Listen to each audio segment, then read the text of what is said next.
I'd worked there for 2 years and loved it. There were all kinds of deals and discounts for employees, and we had a big popcorn machine like you see in the movie theaters, free for anyone who wanted a bag. We had a large, repeat customer base of regulars that always looked for recommendations, which we were thrilled to give. 2 of us would close at the end of the night, with one typically being a guy. Yet somehow on that Sunday, it ended up being 2 girls. And I was tired from a bad sleep the night before and not feeling great, so I was just trying to get to the end of the shift. My co-worker Michelle's boyfriend came by about an hour before close and went through the aisles repeatedly, trying to kill time. Finally, I told her she could take off, and I'd close up myself.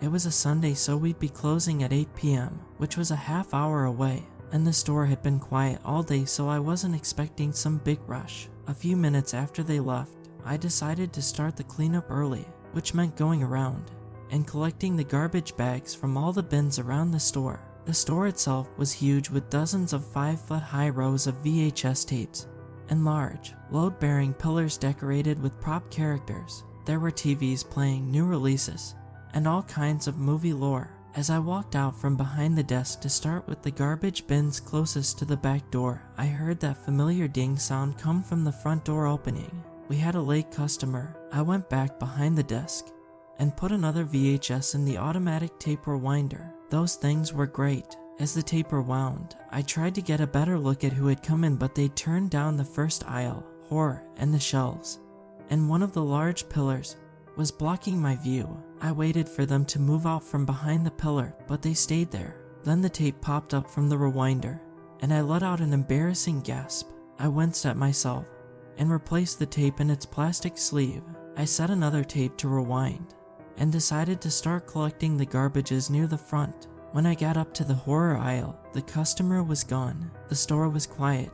I walked down the aisle and turned to the right where I could see down 2 more rows, but there was no one. I went down another row and walked out to the main aisle leading to the desk and came face to face with the customer. He was a man in his mid-20s, about 6 feet tall. He had long, jet black hair and was dressed in all black. He had a dirty leather jacket and wore chains with pentagrams and goat skulls. The Satanist look wasn't intimidating back then, as it kind of blended with the punk crowd in our area. I couldn't tell which side this guy was on, but there was something behind his eyes that made me feel cold. He stared at me, long and hard. It was the most uncomfortable I'd ever been. Either of us spoke, and for a moment, I thought he was going to rush me. Then the tape rewinder popped up and killed the tension. I let out a nervous laugh, and he smiled at me like he'd known me my whole life. Then he said, "Good night," and walked past me. I croaked out of you two as I heard the front door open and close with that familiar jingle. I turned and saw the man outside, walking off towards a car at the far end of the parking lot. It was 7:45, but I decided to shut the store down early. The man left a lasting impression, and I called my boyfriend to be here right at 8 to pick me up. I locked the front door and felt better. I packed up all the garbages and put them away. Then I went back to the front desk to empty the till when I saw something on the counter. That was a VHS tape in a plastic container. The man must have returned it, only it wasn't one of ours. It had the same kind of clear plastic holder we used, but didn't have a sleeve or jacket from our store. The tape inside of it had a sticker on it with a name written on it. Melissa, my name. The tape wasn't rewound. It was as far to the right as it could get, like it had been watched to the very end. My hands were shaking, but I managed to put the tape in the rewinder. It was an automatic reaction. I wasn't even sure I wanted to watch the tape. As it rewound, I argued with myself over what to do. I thought about not watching it, but knew that would eat away at me. I thought about waiting for my boyfriend and watching it with him, but he was a hothead, and if there was something bad in the tape, I could see him going postal. I decided to watch it by myself in the back office of the store. My finger hovered over the play button, but eventually pressed it. The tape started with static. Then an image took over. It was a grainy handheld camera held by someone in the driver's seat of a car that was in movement. The holder of the camera was trying to keep it steady while they drove. After several seconds, the available hand turned the steering wheel, and I caught a glimpse of something out of the windshield that I recognized. It was the glowing sign above our store, South Coast Video. in neon. I watched the car pull into the back end of the parking lot, right where the man had been going earlier. The camera pointed at the front entrance of the video store and waited. A familiar car entered the parking lot, my boyfriend's. It pulled up in front of the store, and I watched myself kiss my boyfriend and go in. A video cut to footage from a new day and another work drop-off, this time by my parents. It showed another and another, over a dozen cuts of me getting out of cars and going into the store. Then the video showed me coming out, going into whichever car was picking me up that night and driving off.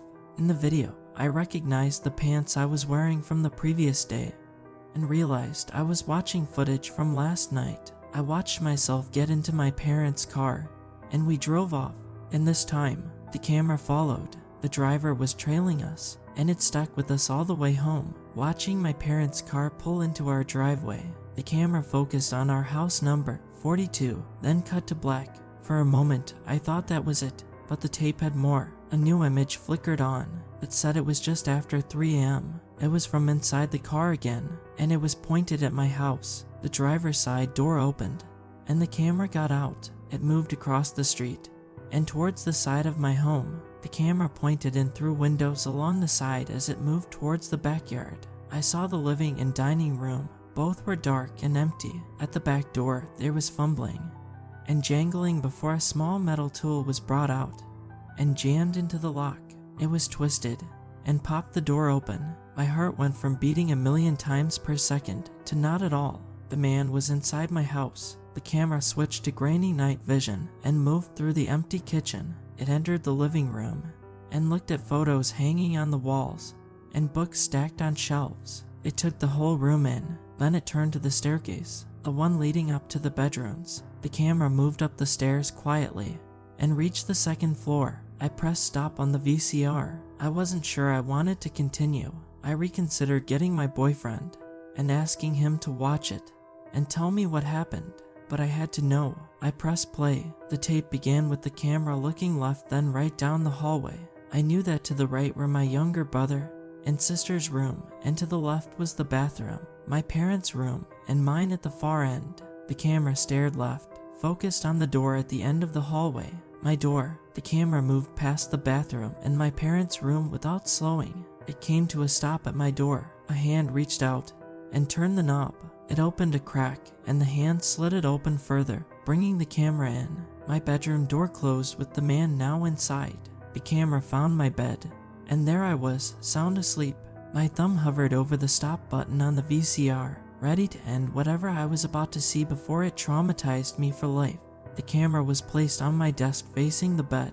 The man from the store came into view. He carried a rag in his hand. I watched him creep up onto the bed, easing himself across it until he was over top of me, and then he pressed the rag down over my face. My body trembled and shook, then went still. I pressed stop and threw up in the garbage bin beside the TV. Watching the attack, I'd gotten a horrible, familiar feeling, like a forgotten memory reappearing after being lost. I took a few minutes to collect myself before deciding, once again, that whatever happened to me on that tape, I needed to know for myself.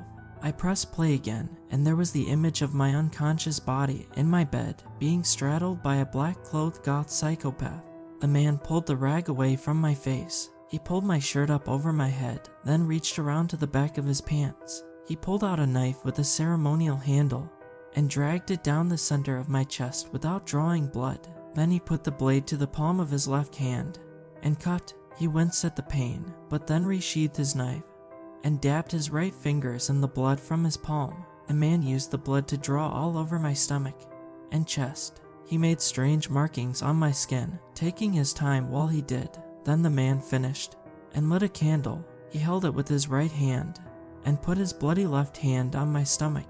I could hear him on the tape speaking quietly, but couldn't make out what the man was saying. It sounded like hushed chanting and prayer. As he went on, my back began to arch upwards and lift off the bed. My mouth opened, and I held one long, continuous gasp for what felt like minutes. Then the man stopped, and so did my gasp.